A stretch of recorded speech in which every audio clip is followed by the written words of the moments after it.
Right, folks, we're going to step into just another story then that we are following for you, because this is out of Soweto, where it's hosting its first ever Palestinian Solidarity Walk. Then the Regina Mundi Church, it's a just over 2 kilometer route, which will begin at the Regina Mundi Church then and end at the Dlamini Mosque. Organizers have drawn parallels between the 1976 Soweto uprising and the ongoing humanitarian crisis in Gaza.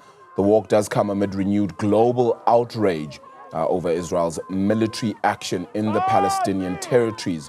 Newzroom Afrika's Katleho Sekhotho is there and brings us the latest. Katleho, we can ultimately see a whole host of chanting as well as this walk.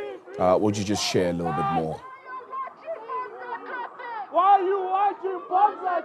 Arabile, certainly the march here now getting underway from Regina Mundi Church, which is a significant site, obviously in the fight against apartheid. Many political figureheads used to meet there.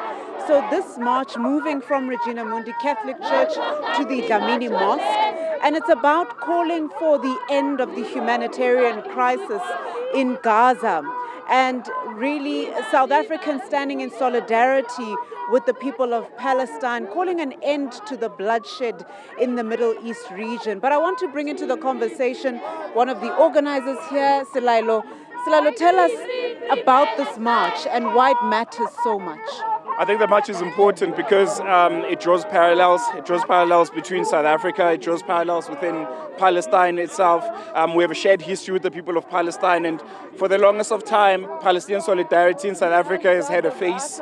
We thought it belonged to a minority Muslim population, while in real fact, as black South Africans, as black indigenous South Africans from Soweto and all parts of the country, I think, who understand oppression, who understand what being discriminated and being eliminated essentially because of how you look and because of how you sound, and by settlers, in your own land, and people coming in and taking away what belongs to you, in a sense, yeah. Now, Selilo, I mean, since the 7th of October, it seems that it's not ending. So as you keep calling on on a ceasefire, on a resolution, on peace, when do you think that there'll be results? I think that same question during the dark days of apartheid, there was a moment when we were asking ourselves the same question. When all of our leaders were arrested, there was a state of emergency that was put into place. And I think we're at that moment in Palestine right now where things are at their darkest. The whole world is seemingly ignoring them. But I think Palestine will be free in our lifetime. It happened here in South Africa. We defeated apartheid here, and I think we can do the same in Palestine. We'll leave it there, Selilo. Thank you so much. So, Arabile, as you've heard it there, really calling an end to the violence, the offensive by Israel on Gaza, and the Palestinian people suffering under that attack. And as you can see here, the color and the Palestinian flags being held by the demonstrators. And this march being significant, as the organizers say, ultimately one of the first of its kind in Soweto.